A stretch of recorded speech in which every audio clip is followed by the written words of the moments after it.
물론 여긴 국민 라디오.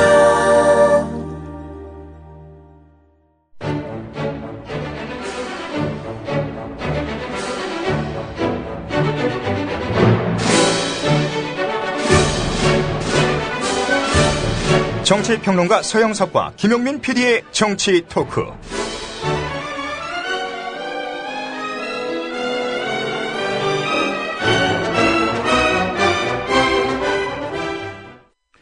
애청자 여러분 안녕하십니까. 2014년 오늘이 10월 4일입니다. 14선언이 생각이 나네요. 노무현 전 대통령과 김정일 당시 북한 국방위원장 사이에 남북 화해협력 선언.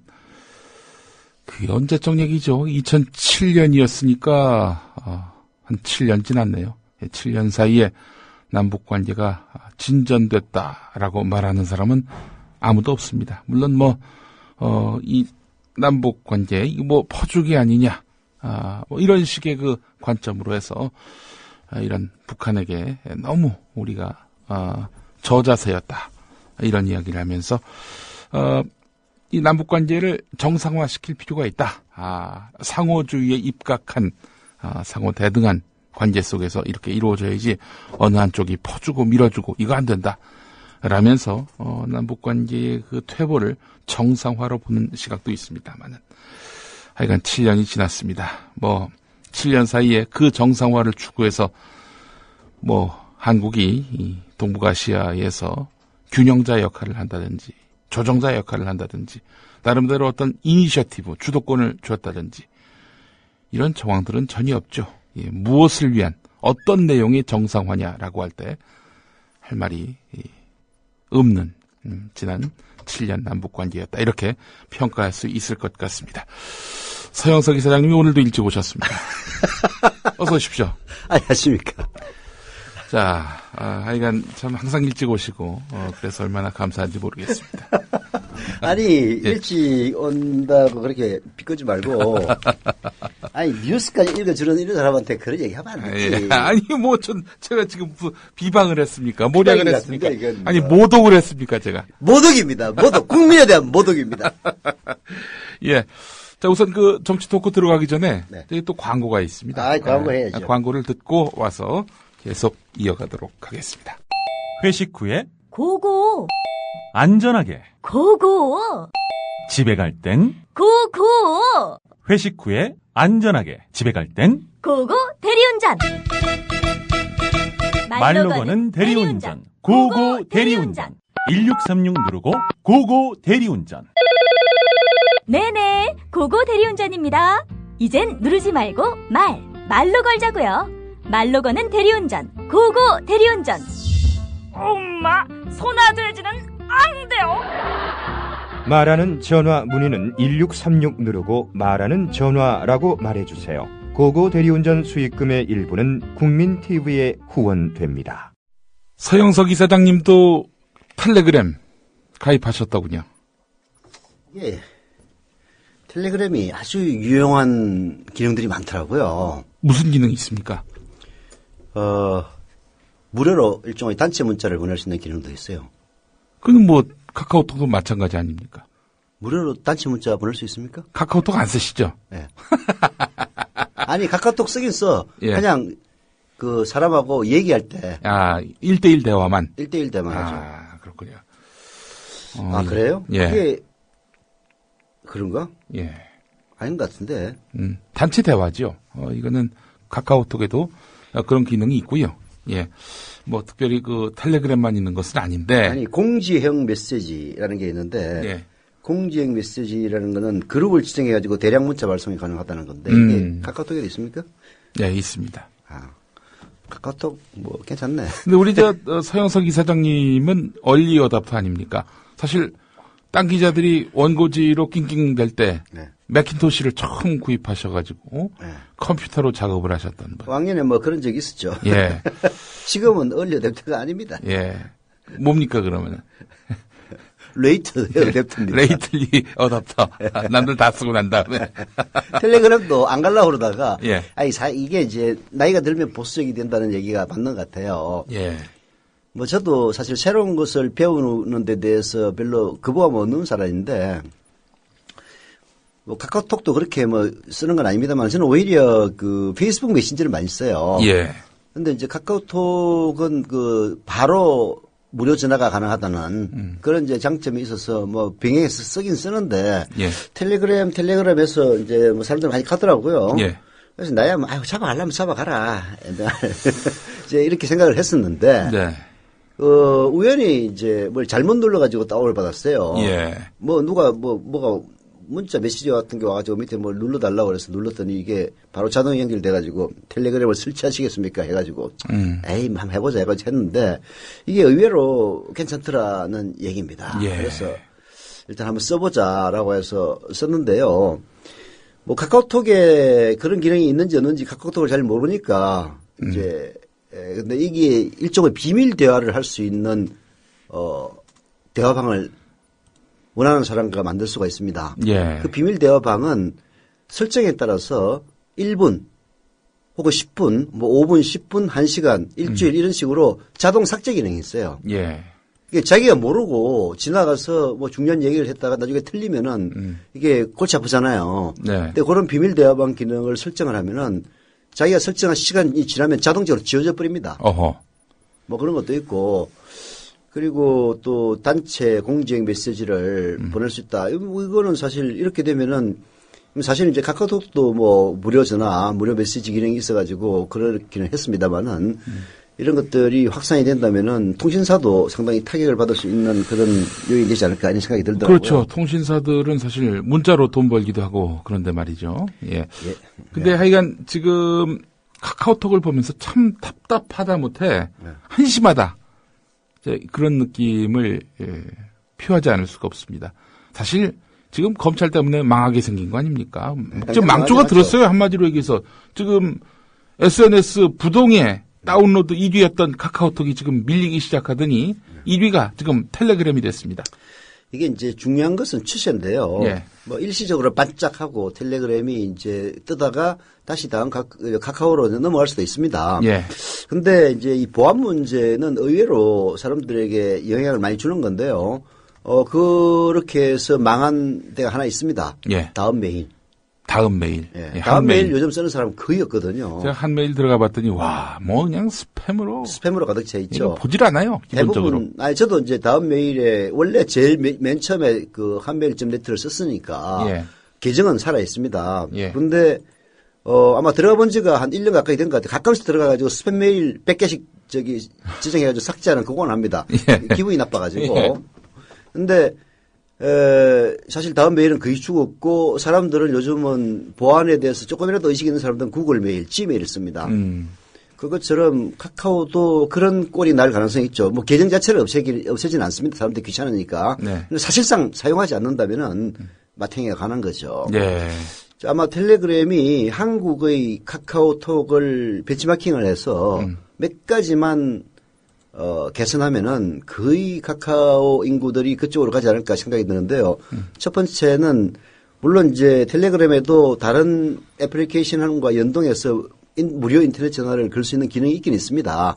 그러나 카카오톡의 보이스톡처럼 아예 자체 내에서 와이파이만 되면은 무료 전화가 가능한 그런 기능을 하나 추가를 한다든지. 예.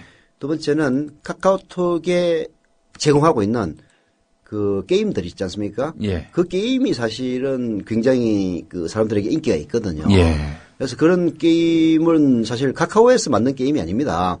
외부에 있는 게임 개발자들이 카카오와 계약을 맺고 수수료를 지불하고 게임을 파는 거거든요. 예. 그런 것들을 잘 벤치마킹을 해서 텔레그램에 만약 흡수한다면은 카카오 아마 진짜 망할 겁니다.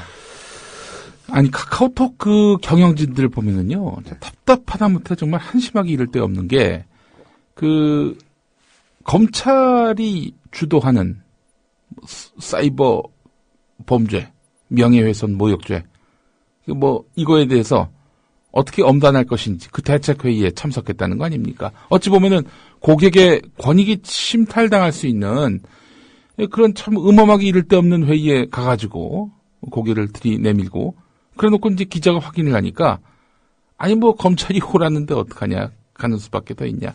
뭐 그런 식으로 얘기했다는 겁니다. 예. 여전히 검찰이 자신들에게는 갑이란 얘기죠. 고객이 갑이 아니라 그런 선언도 일단 문제고요. 또 하나 검찰이 부르니 우린 간다. 그러면 검찰이 내놔라 하면은 뭐 보여준다는 거 아니겠습니까? 아니 이제 합법적으로 절차를 갖춰서 이제 요구를 하면은 뭐 대한민국에서 기업하고 있는 민간 업체들이 공권력에 저항할 수는 없죠. 네.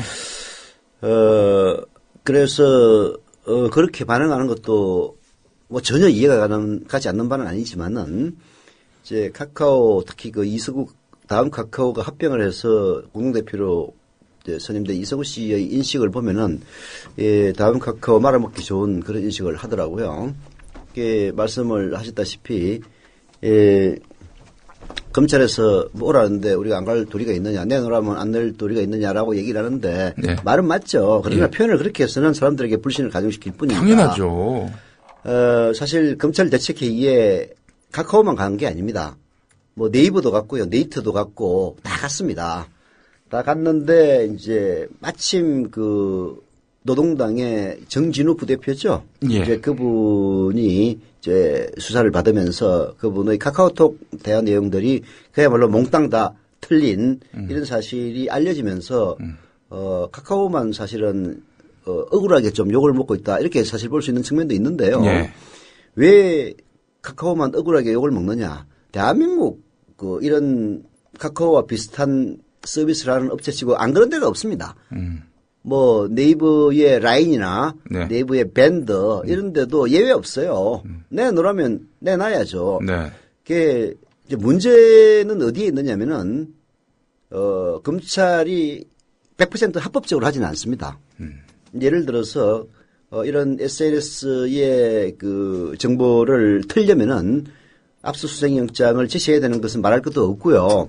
이제 그렇게 압수수색영장을 제시해서 정보를 틀었을 때 그 피의자에게의 변호인에게는 알려야 될 의무가 있습니다.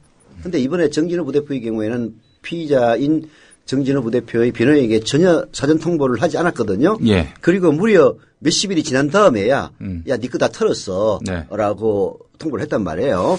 이런 것들은 사실은 검찰이 편법적으로 일을 처리하는데도 카카오 측에서는 사실 협조를 했다는 얘기 아닙니까? 그렇죠. 예. 그게 후환이 두려우니까. 예. 아니 뭐 다른 뭐 정보통신망과 관련된 여러 가지 꼬투리를 잡으면은 귀찮고 또 뭐 벌금을 때릴 수도 있고 하니까 뭐 대충 그 사용자들의 정보를 편법적으로 넘겨줬다. 이제 이런 그 인식이 잘못된 거죠. 네. 장사 제대로 하려면은 이게 다음 카카오가 검찰을 무서워할 이유가 없는 그런 회사 경영을 한다면은 네. 가장 무서운 것은 고객입니다. 예. 고객의 개인 정보를 달라고 그러는데 안 된다고 노할 줄 알아야 되는데 이제 그런 것을 못했다는 것이 첫 번째 우리나라 그 다음 카카오나 네이버 예. 의 문제점이고요. 네이버뿐만 아니라 SK가 운영하는 네이터도 마찬가지입니다. 예. 딱 그 문제점이고요. 예. 두 번째는 인식의 천박함입니다. 검찰이 불러서 어쩔 수 없이 갖다 손 치더라도 말은 우리는 정말 가기 싫었지만은 예.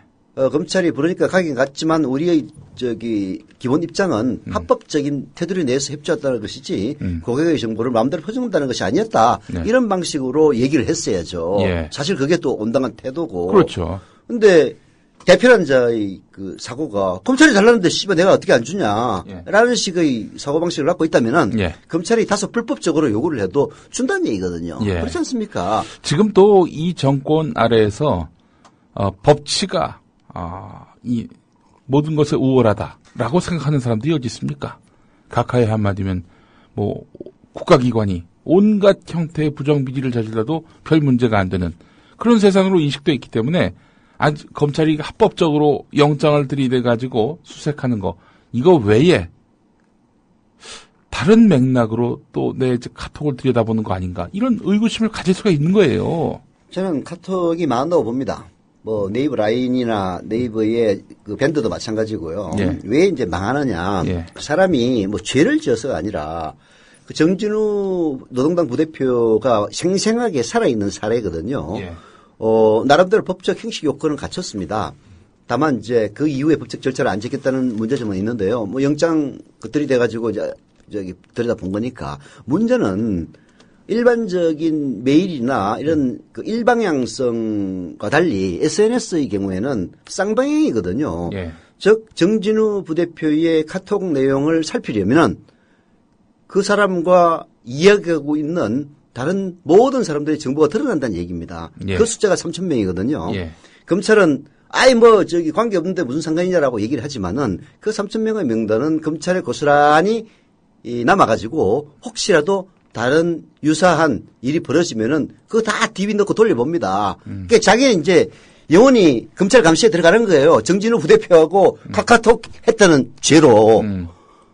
그런데 누가 카카오톡을 이용하겠습니까? 그러니까 지금 바보 같은 인식을 하고 있는 거예요. 네. 지금 이 상황에서 뭐 5일에서 6일 보관하는 걸 2일에서 3일로 바꾼다. 그럼 카카오톡 이용합니까? 떠난 사람들이? 바보 예. 같은 지금 인식을 하고 있어요. 지금 이 상황에서는 이거 검찰에 맞서서 우리가 싸우겠습니다. 뭐 이래도 안 믿어줄 판인데 지금 뭐 2일에서 3일 정도 줄어들고 텔레그램도 그렇게 좋은 거 아니다. 이런 식의 논리로 지금 텔레그램 좋은 거 아닌 건 맞아요. 그게 카카오톡은 매우 화려하고 예. 이용자 편의성이 극대화되어 있는 프로그램이긴 합니다. 텔레그램은 그렇지 않고. 근데 예. 이제 문제는 가장 중요한 부분에서 카카오톡 문제가 생긴 거예요. 예. 아니 그러니까 지금 카카오톡 얘기는 거기 식당이 깨끗하다는 얘기고 텔레그램 식당이 더러운데 중요하게 식당의 인테리어가 중요하냐 이거예요. 중요한 건 맛인데. 맛도 마시고 예를 들어서 카카오 식당에 있는 음식에는 독극물이 들어있는 거예요. 예. 그걸 누가 먹습니까? 아니 뭐 독극물이 가끔씩 있긴 있는데 우리 정말 예. 오면은 예. 깨끗하게 잘 돼 있어. 그리고 음식 빼내기도 좋게 돼 있고. 예. 그리고 텔레비 딱 설치해가지고 밥 먹으면서 예. 운동 경기도 시청할 수 있는 이렇게 지금 주장하는 건데 저는 정작 그 밥 속에는 독이 들어있는 겁니다. 저는 독극물이라 하더라도 네. 무한 리필, 뷔페라면은 그 식당 이용할 마음이 있습니다. 가세요. 가서 먹고 죽으세요. 예. 지금 그러니까 이 상황에서 제가 그래서 카카오톡에다가 뭔가 제안을 하나 했습니다. 뭐 제 제안을 들었는지 안 들었는지는 모르겠지만 서버 다 이전하겠다 해외로. 독일로 텔레그램이 있는 독일로 가겠다.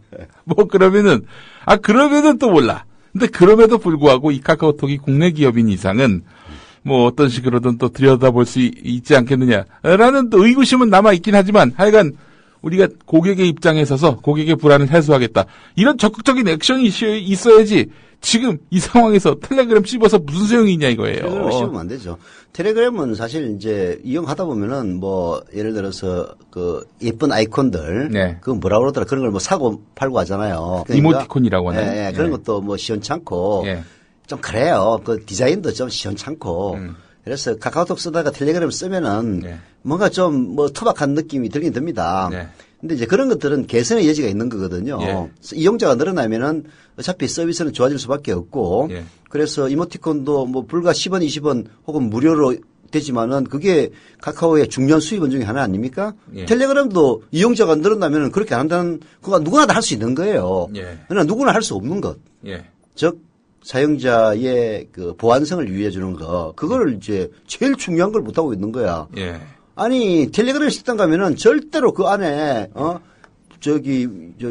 뷔페라든지 설사를 유발하는 이질균이 없다는 게 딱 입증이 되어 있는데 카카오 식당은 아주 좋긴 하지만은 잘못 먹으면 설사 난다. 예. 잘못 먹으면은 뭐 큰 탈 난다라고 생각하면 누가 하겠습니까? 예. 그 부분을 잘 생각 못 하는 것 같아요. 예. 지금 오늘 경향신문 기사 우리 점점점님이 링크해 주셨는데 네. 검사들도 사이버 망명 대열에 검사들조차 텔레그램 가입이 부쩍 늘었다는 겁니다. 왜 그렇죠? 아니 지들이 카카오톡 들여다볼 것처럼 네. 그렇게 얘기를 해놓고 그렇게 해서 사이버 망명 대열이 시작이 됐는데 네. 이 검사들조차도 지금 텔레그램으로 갈아탄다는 거 아닙니까? 이게 뭐 하는 거예요 이게 도대체? 검사도 그렇고 그 꼴통들도 그렇다던데. 수고. 예. 걔들도 카카오 안 믿어. 창조경제 한다면서 대한민국에 그 경제를 다 죽이고 있는 게 박근혜 검찰이에요. 예. 제가 보기에는 그 네이버와 다음의 그 카카오나 라인, 그다음에 밴더 이제 곧 맛 갑니다. 우리 박 대통령 혼자 이용하시면 되겠네. 혼자서 그러니까. 카카오톡으로 카카오톡. 카카오톡으로 만들어서 혼자 쓰시든가 말든가. 검찰하고 같이 하시지. 예. 이게 진짜 이 검사들, 텔레그램으로 갈아타는 검사들, 참 후한무치합니다. 이게 도대체 이 기업을 다 망가뜨려 놓고 말이죠. 이게 뭐 하는 짓이에요, 이게 도대체. 예. 자, 오늘 저 게시판 또 많은 분들이 오셨는데, 예.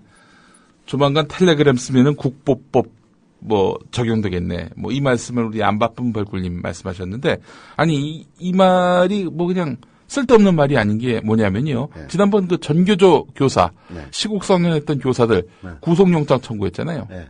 구속영장 청구한 이유가 뭐냐면 증거인멸의 우려가 있다는 건데, 네. 왜 증거인멸의 우려가 있느냐? 주로 쓰는 메일이 G메일이라는 겁니다. 털어서 안 나오니까. 조사를 해야 되는데, 이게 일부러 검찰 수사를 못하게 하려고 네. G메일로 쓰고 있는 거다. 이렇게 보는 겁니다. 이 정말 이 나라 그 검사들 말이죠. 야, 니들한테 다 털려야 정상이냐? 그러니까. 정말 그런 발상을 한 검사, 야, 정말, 네. 욕을 하면 또 모독이 될까봐. 예, 정말 욕은 자제하지만. 기관에다 욕을 하면 됩니다. 예, 기관에다가. 예. 에이, 검찰 이 떡찰! 그렇지. 예. 그 개인에게 예. 하면은. 예. 그래서 이제 사실은 대통령은 개인이라고 볼 수가 없거든요. 그렇죠. 그 자체로 헌법기관인데요. 대통령은 이제 헌법기관이고 공적인 인물이기 때문에 대통령에 대한 빗방을 처벌한다는 것 자체가 아주 웃기는 건데요. 최근에 그 정윤회 하고 했다라고 했던 그 어떤 아줌마 실형 선고 받았어요. 예. 참 웃기는 일이죠. 네. 나 그 판사도 참 이해가 안 가. 야, 어떻게 그 정상적인 법 개념을 갖고 있는 사람이면은 예. 대통령에 대해서 욕을 했다고 그걸 또 그런 놈도 그렇지만은 예. 그걸 또 실형을 때리는 검사 그리고 그걸 또 실형 판결을 하는 집행유예이긴 이거 합니다만 승진철에 잘 봐달라는 신호지요 뭐. 다른 뜻이 있겠습니까? 그런 순수한 뜻밖에 없다. 저는 이렇게 보는데. 그래서 이제 검찰도 공공기관에 대해서는 명예훼손죄가 성립하지 않으니까 지난번에 그 박근혜의 지시 이후에 사이버 감시단 만든다고 그렇게 난리 지랄을 떨면서 예. 했던 멘트가 공적 인물이라는 말을 씁니다. 예. 그러니까 이제 대통령도 공적 인물이니까 씹으면 니들 다 돼졌어 이런 얘기죠. 아니 근데 누가 검사한테 우리 거 들여다보라는 그 권한을 줬습니까? 이제 법상 아니 법이 그렇죠. 물론 네. 피의자들을 상대로 압수수색을 예. 가능하게 했죠. 압수수색은 판사 영장을 발부받아야 되는 것이기 때문에 예. 그게 이제 결국은 우리나라 사법 체계에서 그렇게 판단하면 할 수 있는 겁니다. 아니 이제 다음 카카오 측에서도 2, 3일 저장한다는 이런 얘기를 하는데 그게 이제 개인의 편의성하고도 관련이 있어요. 예를 들어서 내가 그 김영민 국장하고 이제 서로 카카오톡으로 대화를 나누면서 예. 우리 이제 같이 해외로 가기로 했는데 예. 야, 우리 비행기표 몇이냐? 그러면은 17일 날 무슨 비행기고 7시까지 그 인천공항 C 카운트로 나와라. 예. 이렇게 써놨단 말이에요. 예. 그래서 알았다 해놓고 왜 알았다고 하느냐? 그게 계속 남아있다는 전제 속에서 뒀다가 그날 되면 그거 다시 열어보고 G 카운터지 해가지고 간단 말이에요. 예. 그런 게 있기 때문에 이제 보관을 하는 그런 측면도 있거든요. 예. 그래서 거기 구독이 무섭다고 당구 안 담궈서는 안 되는 것처럼 예. 검찰 무섭다고 이제 못할 건 없는 거죠. 문제는 이제 그런 것을 겁내는 사람들에게 개인정보를 보호할 수 있는 장치를 마련해 줘야 되는 거거든요. 예. 방금 제가 조금 전에 얘기했다시피 이제 텔레그램은 그런 게 있어요.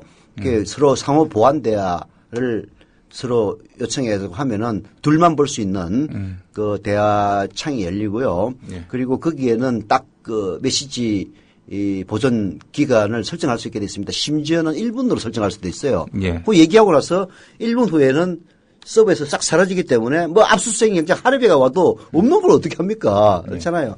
이런 방식으로 원하는 사람들에게는 보완을 할 수 있는 그런 이제 장치를 마련해줘야 되는데 사실 카카오가 사람들에게 호소를 하려면은 텔레그램이 시원찮고요. 이런 얘기 할 게 아니라 우리도 곧 그런 거 도입해가지고 여러분들이 걱정 없이 얘기할 수 있도록 하겠습니다. 이걸 해줘야 되는데 접근 방식이 완전히 틀린 거죠.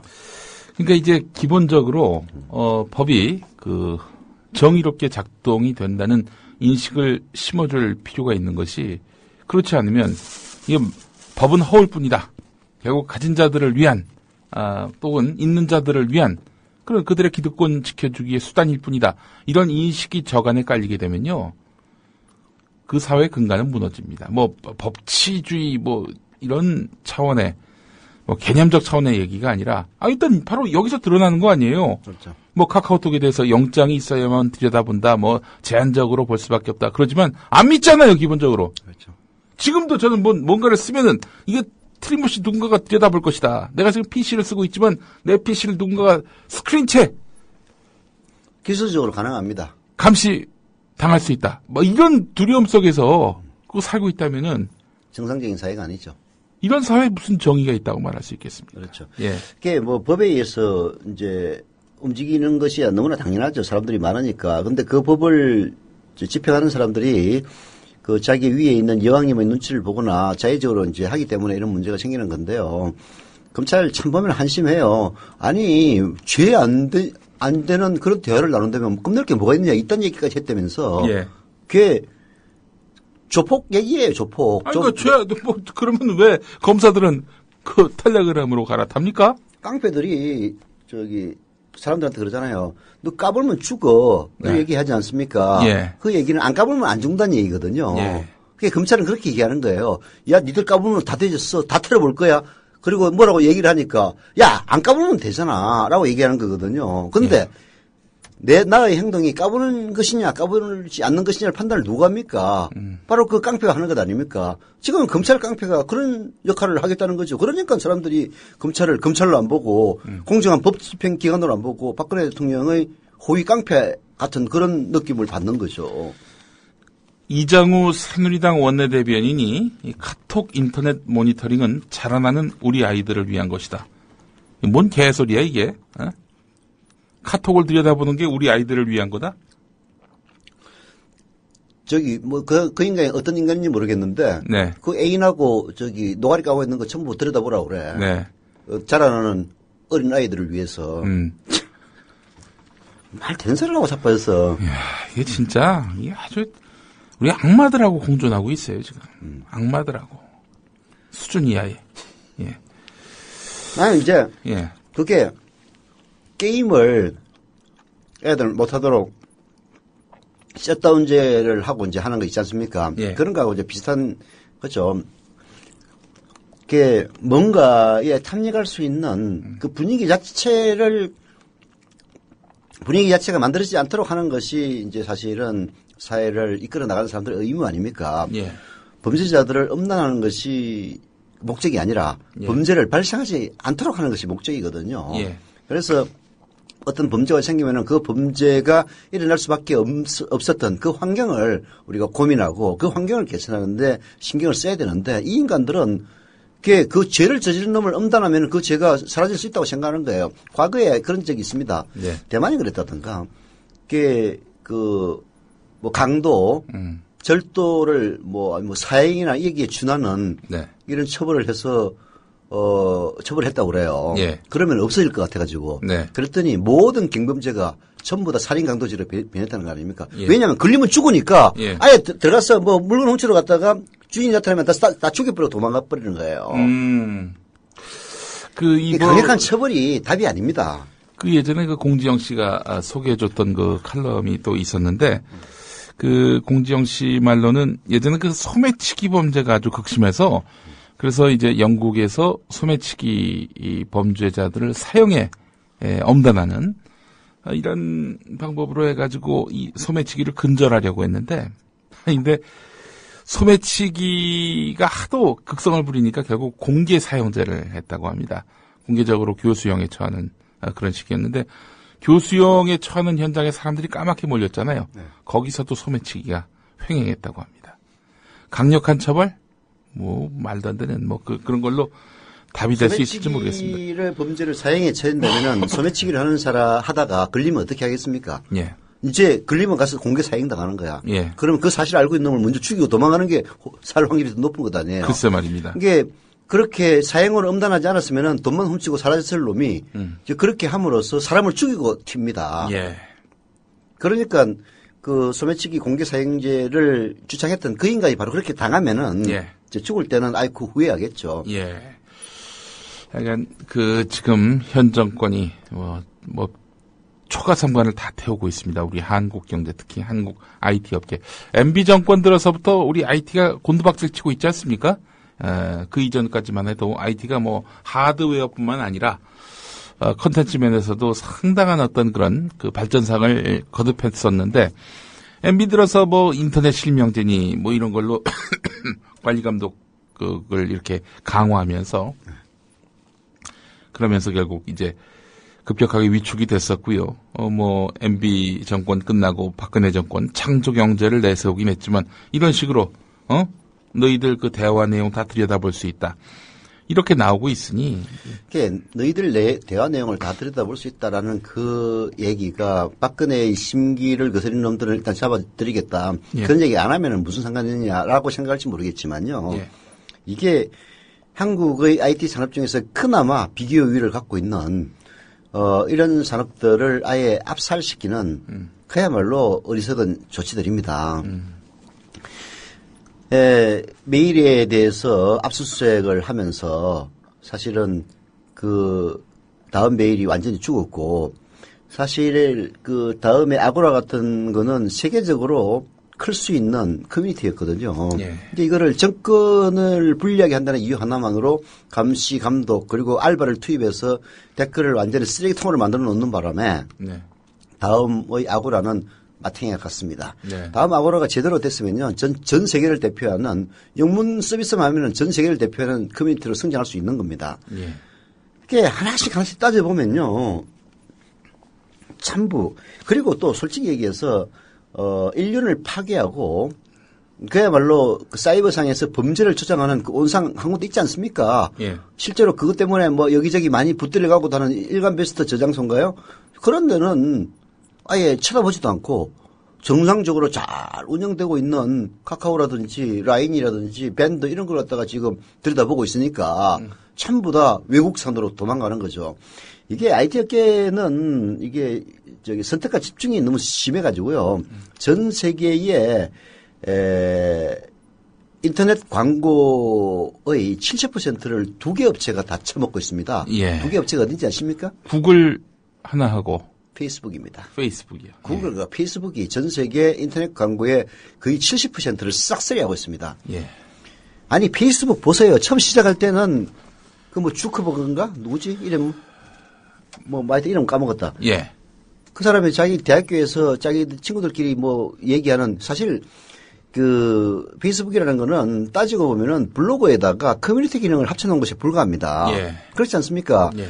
자기의 타임라인은 자기 블로그와 똑같고, 그 다음에 그 뉴스피드는 일종의 커뮤니티 성격을 지닙니다. 예. 거기서 자기가 친구로 선택한 사람들만의 글이 올라오는, 그래서 전 세계 수억 명의 사용자가 동시에 이용하지만은 뉴스피드가 그렇게 복잡하지 않는, 이게 다 이 원리는 자체는 아주 간단하고 단순하거든요. 예. 이와 유사한 것들이 대한민국에 많이 있었습니다.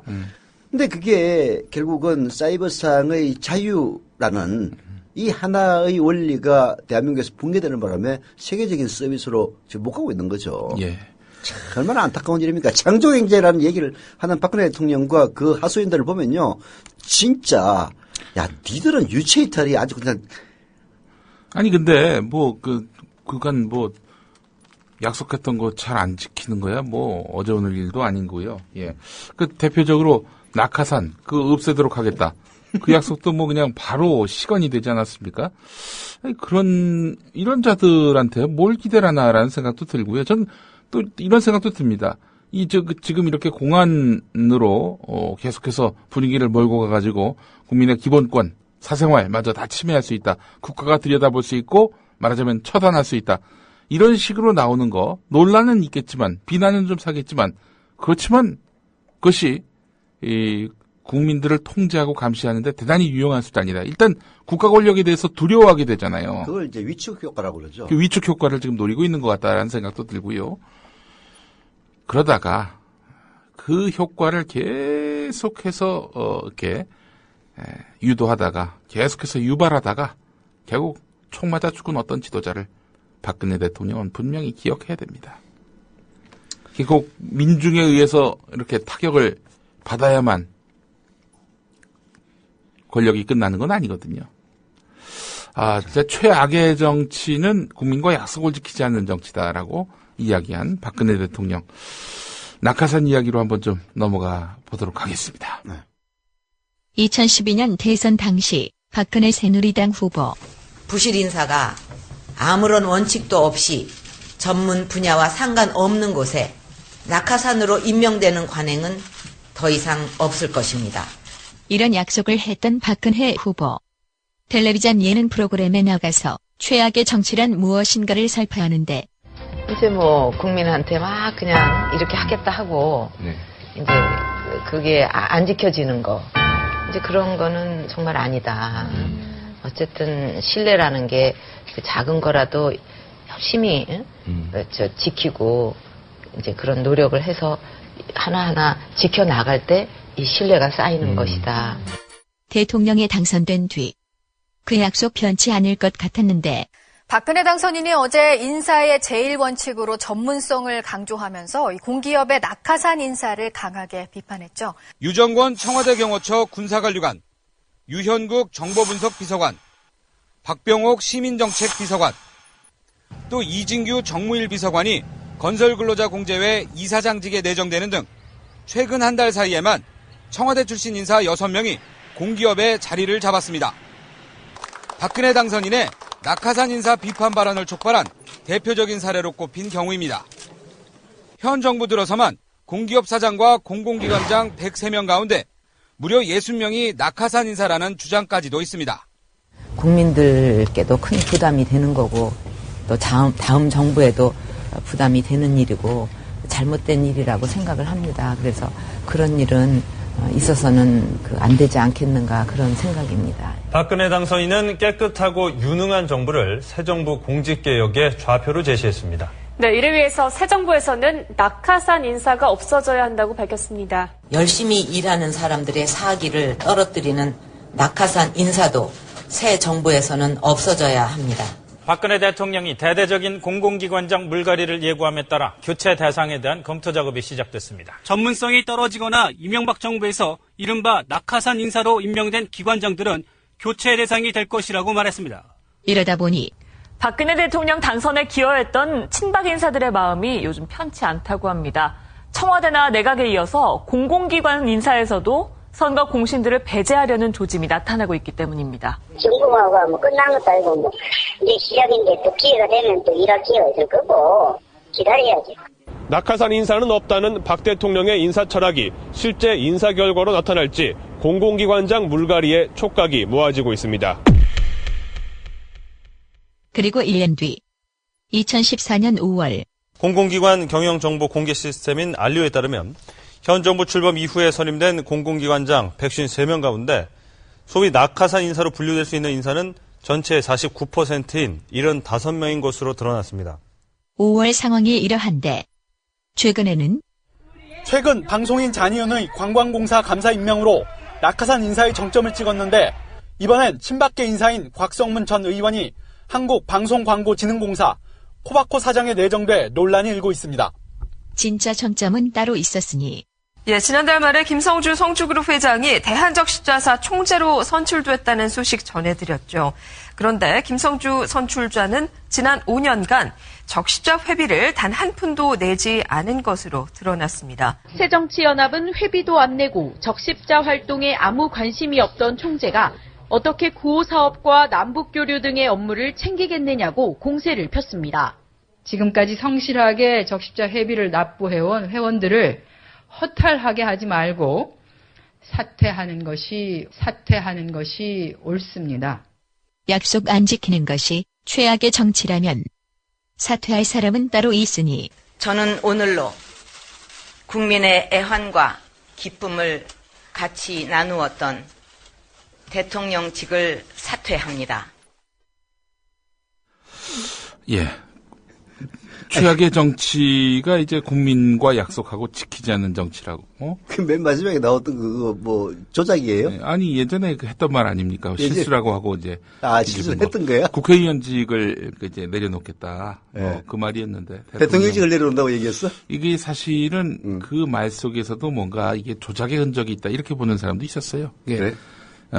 이 자신은 뭐 대통령이 되더라도 대통령직을 내놓을 수 있을 만큼 자리에 연연하지 않고 진정성 있는 지도자의 감성을 갖겠다. 뭐 그런 의미로 사람들에게 비춰지기 위해서 일부러 대통령직 사퇴한다. 뭐 그런 실수를 한 것 아니겠는가? 아니 사실 너무 결과론적이에요. 아니 근데 사실 그 박근혜 씨처럼 써 있는 거 읽는 양반이 그런 거 보고도 실수 안 하거든요. 아니 이제 대통령을 가업이라고 생각하면 뭐 그런 실수할 수도 있지. 네, 뭐 그런 면도 있겠네요. 보니까 박근혜 대통령 뭐 지금 낙하산 인사 전 뒤집듯이 완벽하게 뒤집은 거 아닙니까?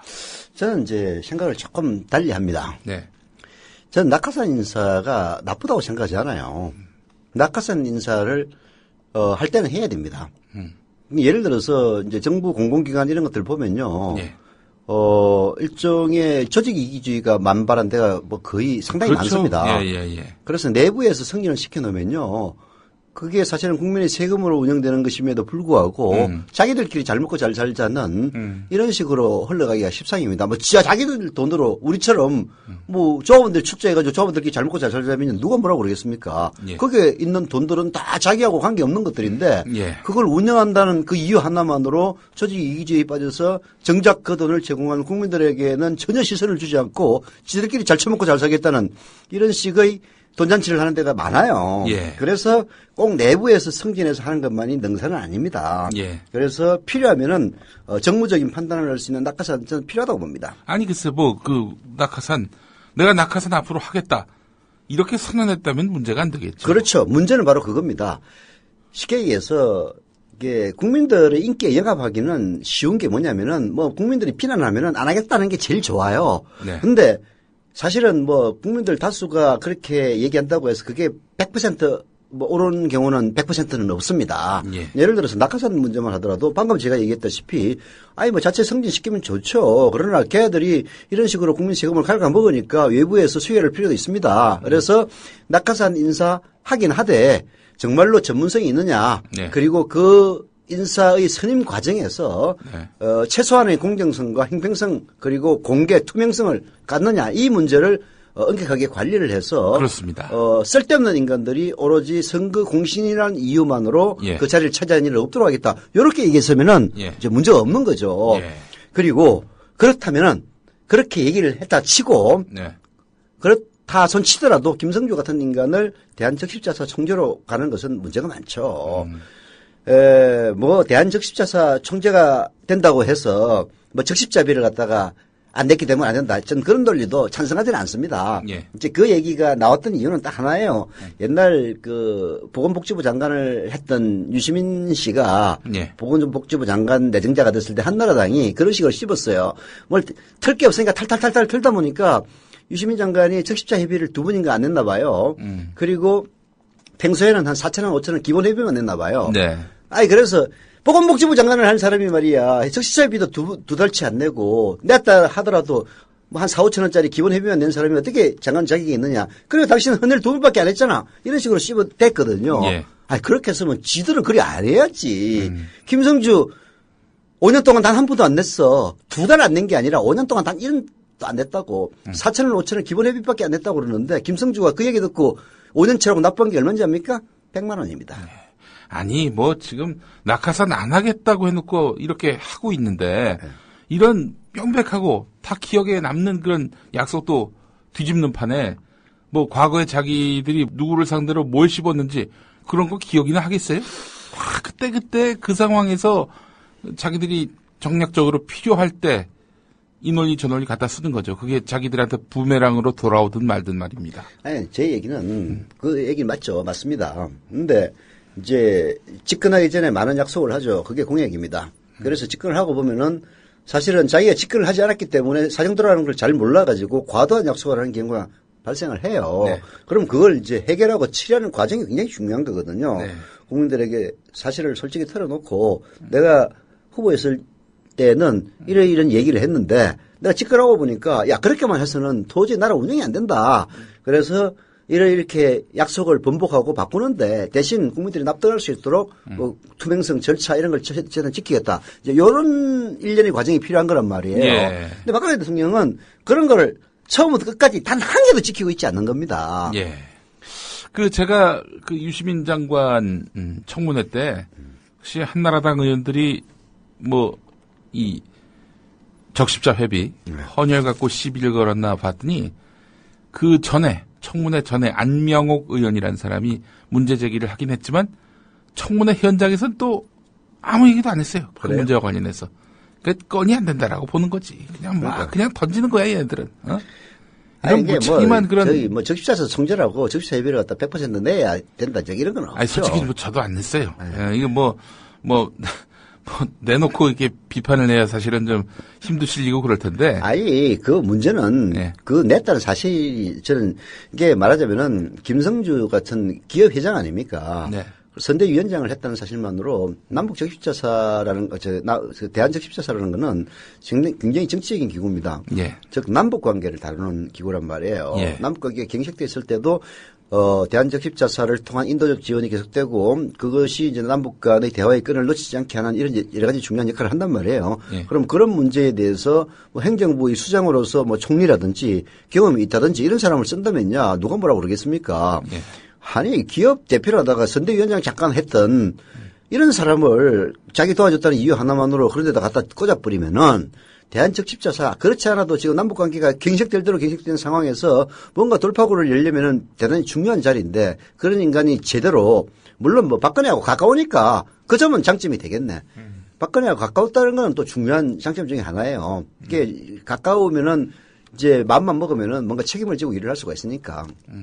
근데 그거 이외에는 아무 전문성이 없는 인간을 데려다 놓고 이제 이런 것들이 사람들이 마음에 안 드니까 적십자 회의 가지고 꼬투리를 잡는 거죠. 저는 그렇게 봅니다.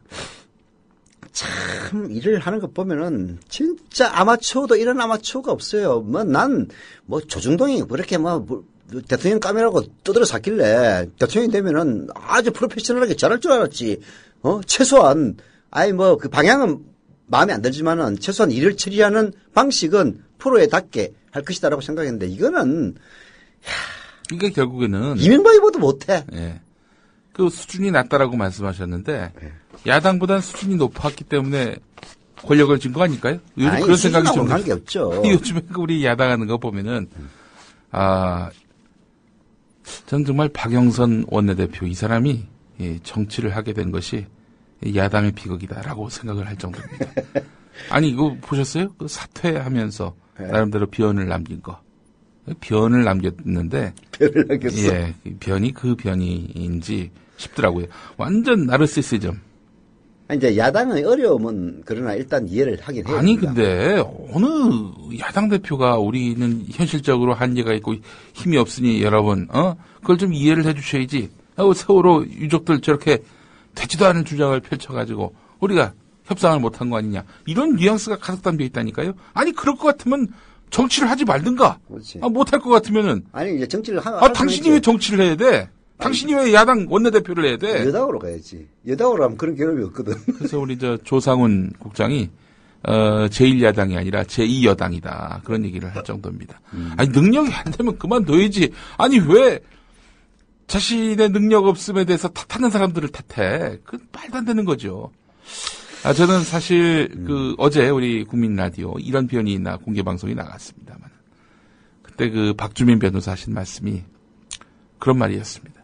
징징댄다는 거야. 유족들 찾아와가지고 야당 의원들이 우리는 힘이 없습니다. 능력 바뀝니다. 이러면서 유족들이 양보하라고 이렇게 독촉하고 압박했다는 겁니다. 이런 놈들 믿고 무슨 2016년 총선, 2017년 대선 희망을 겁니까? 야권 지지자들 정말 생각 바꿔야 됩니다. 야권이 이제 황골 탈퇴를 해야죠. 하긴 해야 되는데. 황골 탈퇴를 하려면 일단 기본적으로 인적 청산을 해야 됩니다. 1호로 막말 김용민이 스스로 퇴출했습니다. 안 되는 놈들은 자진해서 그만둬야 마땅하다고 봅니다. 그렇지 않아요? 아니 참 답답하죠. 그러나 이제 판단의 미숙. 두 번째는 국민을 믿고 가는 그 확신, 이런 것들이 이제 야당에게 부족한 건 사실이지만은 그러나 따지고 보면은 저렇게 박근혜가 한마디만 하면은 완전 부대포로 나오는 여당과 협상을 하는 야당의 입장도 생각해 줄 필요는 아니 있다고 무슨 봅니다. 강경파는 야당에만 있는 것 같아. 보도를 보면은 진정한 강경파는 여당에게 있고요. 그 여당이 여당의 초강경파는 박근혜 아닙니까? 그렇죠. 뭐든지 어떻게 협상해 보려고 그러면은 야당 의원들이 그렇게 해서 됩니까? 하면 국무회에서 일가라 버리면 아이고 야 신호 왔다 이거 하지 말라는 얘기 모양이다. 그거 다 뒤집은 거 아닙니까? 그런 거를 아니 그렇다고 거기에 그냥 쩔쩔매고 대통령이 저러니 할 수 없다. 그럼 제2여당이죠. 그렇지 않습니까? 이게 이제 아니 저는 근원적으로 이 한숨 쉬고 뭐 그냥 탄식하고 끝낼 문제가 아니라 적극적으로 야당에서 지금 야당만 못 내는 놈들 있죠. 리스트업을 해가지고 다음 총선 때 공천 못 받게 주도적으로 운동을 벌여야 된다라고 생각합니다. 이제 2년 후의 문제고. 2년 지금부터 해야 됩니다. 아니 그렇죠. 지금부터 하더라도. 그때 가서 또 막 그냥 자기 진정한 야당 정치인인 양 선명성 드러내고 그런다니까요. 박영선이 안 그럴 것 같아요? 전 그런다고 봅니다. 1년 뒤만 하면은 야당이 이대로는 안 된다라면서 뭐 그렇게 선명성을 드러내면서 과거 자기가 했던 이런 어처구니 없는 행동에 대해서 사람들이 망각하도록 유도할 것이라고 저는 확신합니다. 아니 여당은 안 그렇습니까? 아니 총선 대선 앞두고 갑자기 혁신을 얘기해요? 갑자기 복지를 얘기하고 경제민주화를 얘기합니다. 그 나쁜 놈들이 서민 경제 압살하고 말이죠. 부자 감세하면서 이 과진자들 그 권익 대변했던 이런 놈들이 그때 가서 또 서민 챙긴단 말이죠. 여기 망각을 잘하는 우리의 유권자들 분들이 여기에 속아 넘어간단 말이에요. 지금부터 속아낼 놈들은 속아내야 합니다. 안 될 놈들이 있어요. 안 될 놈들이. 이제 거기를 대비해서 이제 올바르고 공정한 우리 국민TV가 출범한 것 아닙니까? 너무 그렇게 열받으시지 마시고. 살생부를 만들어야 됩니다. 안 될 놈들은 지금부터 정리를 해야지 야당을 시민이 길들이지 못한다면은 그 야당도 지금 정치 자영업자 당이 되어버렸습니다. 또 자영업자라고 하면 또 들고 일어납니다. 그래서 들고 일어나, 좀 들고 일어나라고 그래봐. 뭐 벌써 보니까 뭐 야당은 자기 혁신할 생각은 안 하고 뭐 자리 싸움하고 개파들끼리 싸운다는 그런 기사 나오잖아요. 예. 야당이 그만큼 어려운 겁니다. 그 어려움은 저는 이해를 해야 된다 생각하고요. 야당이 무능하다고 얘기를 하지만은 이게 뭐 130명 가지고 무능하다고 얘기하니까 그래서 리더십이 없고 인물이 없다 이제 그런 얘기를 할 수 있지만은 그러나 근본적인 문제는 여당이에요. 여당. 저렇게 무지막지한 정당이 옛날에는 한나라당 시절에는 안 그랬거든요. YS 때만 하더라도 그렇지 않았어요, 진짜. 근데 이제 이명박근혜를 오면서부터 이제 새누리당 수준이 너무나 추락해가지고 그야말로 깡패 집단 비슷한 집단이 돼가지고 이건 뭐 사실 그 정의화 의장이 직권 상정을 법안을 했다는 게 그게 법적으로 가능한지도 사실 저는 의문인데요. 국회 선진화법에 따르면 의장 직권 상정은 제한되고 있지 않습니까? 근데 여하튼 이제 직권 상정에서 뭐 처리하려는 그런 기색을 보이고 게다가 또 국정감사라든지 여러 가지 현안이 있는 상태에서 국회로 들어가긴 들어가야 되는데 어떻게든 그 세월호 유족들을 만족시키는 해답을 찾아내기가 쉽지는 않았을 겁니다. 뭐 그런 어려움은 저는 이해를 하고 이 문제를 쳐다봐야 된다는 것이지 야당의 무능 그 자체에 대한 논의만으로 끝난다면 그래서 그렇죠. 가장 예. 좋아할 사람은 새누리당이죠. 그렇죠. 예. 이 문제를 그 원칙적으로 만들어낸 그 원인 제공자는 새누리당이에요. 새누리당이 다수이면서도 소수에 대해서 완전히 무시하고 국회를 자기 마음대로 끌고 가려고 하고 오로지 박근혜의 오대에만 따르는 이게 더 큰 문제인 거죠. 그래서 야당 꼴보기 싫지만은 자기 혁신을 하면은 또 야당을 밀어줄 수밖에 없습니다. 제가 얘기하는 건 그런 점이죠. 예. 언론의 문제입니다. 언론의 문제. 뭐 다시 한번 귀결을 짓지만 언론의 문제입니다. 그래서 지금 뉴스케이 만들어가지고 지금 어려운 환경 속에서도 이렇게 열심히 하고 있지 않습니까? 국회의 소소한 상황들, 디테일 잘 몰라요. 네. 어떻게 그 실상을 공정한 잣대를 갖고 이렇게 보도를 하느냐. 이게 사실은 우리나라 민주주의의 어떤 그 뼈대를 만들 수 있는 거라고 보거든요. 저는 그런 측면에서 이런저런 이제 그 말들은 많이 있습니다만은 그 국민TV의 뉴스케이가 굉장히 의미 있는 방송을 지금 하고 있다고 봐요. 네. 뭐냐면은 사실 뭐 이제 기자들의 역량도 아직 연치도 얼마 안 되고 출범한 지도 얼마 되지 않아서 뭐 눈에 띄는 특종, 뭐 특종 소소하게 많이 하긴 합니다만은 전국을 강타할 만한 그런 대형 특종은 없습니다. 그러나 방금 얘기했다시피 이런 정치 현안 문제를 처음부터 끝까지 일관된 공평하고도 공평무사한 목소리로 얘기할 수 있는 방송 전무했습니다. 뉴스K가 유일하죠. 그래서 저는 굉장히 큰 의미를 갖고 있고 결국은 대한민국의 정론을 이끌 수 있는 유일한 방송이 되리라고 확신을 합니다. 그래서 뉴스K 좀 많이 밀어주셨으면 해요. 뭐 밀어달라고 얘기한다고 해서 밀어주겠습니까만은 방송에 임팩트가 있고 더 풍성한 내용으로 무장을 한다면은 뭐 보지 말라고 해도 보지 않겠습니까? 예. 그러나 지금 현재 우리 조합원들 3만여 조합원들은 네. 좀 더 애정을 가지고 좀 더 기다리는 자세로 이제 밀어줄 필요가 있다. 그런 말씀을 드리는 거고요. 뭐 그런 점에서 사실 뉴스K와 같은 언론이 생존할 수 있는 유일한 환경이 협동조합 형태를 띠고 있는 저는 국민TV라고 생각을 합니다. 그렇습니다. 뭐 후원에 기대기보다는 적극적으로 조합원으로서 주체의식과 어떤 그 정체성을 갖고 참여를 하는 월 조합비를 네. 내면서 그 조합비로 운영이 되는 언론. 그래서 외부의 그 광고를 제공하는 재벌 권력이나 네. 그리고 외부로부터의 그 정치 권력으로부터 자유로울 수 있는 사실 뉴스K 뭐 지금 뉴스를 만드는 인력들 국민 라디오에 만드는 인력은 많이 되진 않습니다만 그 뒤에는 3만 명에 가까운 조합원들이 있기 때문에 아주 자유롭고 겁 안 내고 제작할 수 있는 그런 환경이 되는 거죠. 예. 저도 솔직히 이 조합원들 없으면요 제 마음대로 얘기 못 합니다. 예. 조합비 꼭 납입을 좀 해주셔야 하고요. 조합원들의 그 의무입니다. 그래서 반드시 그 월 자동 납입 CMS 회원으로 가입을 해주시기를 간절히 당부드립니다. 꼭 부탁드립니다. 저는 진짜 조합원들에게 감동하고 있어요. 네. 9월달은 사상 최저의 조합원 가입수를 기록했습니다. 한 300명도 채 안 되는데요. 네.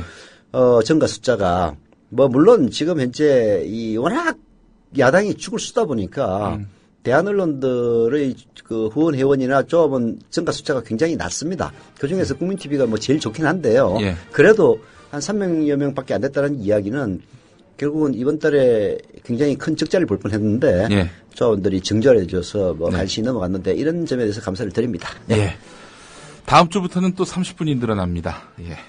제 아주 고무줄 정치 토크입니다. 예. 다음 주에 뵙겠습니다. 여러분 감사합니다. 감사합니다. 미디어 협동조합 이사장 서영석입니다. 언론인으로 살아온 지 30년이 넘었습니다. 돌아보건대 힘 있는 사람들이 큰 돈을 써서 만든 방송 수없이 많습니다. 그러나 힘없는 사람들이 한 푼 두 푼 모아 만든 방송은 국민TV뿐입니다.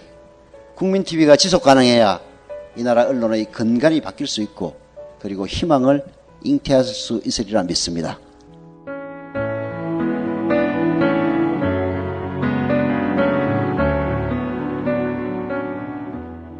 월 11,000원의 조합비 납입. 조합원 여러분의 많은 동참을 바랍니다. 자동 납부는 미디어 협동조합 홈페이지 국민.tv 또는 서울전화 3144-0933, 서울전화 3144-7737로 신청하실 수 있습니다. 여러분들에게는 언론혁명으로 그래서 자부심으로 보답하겠습니다.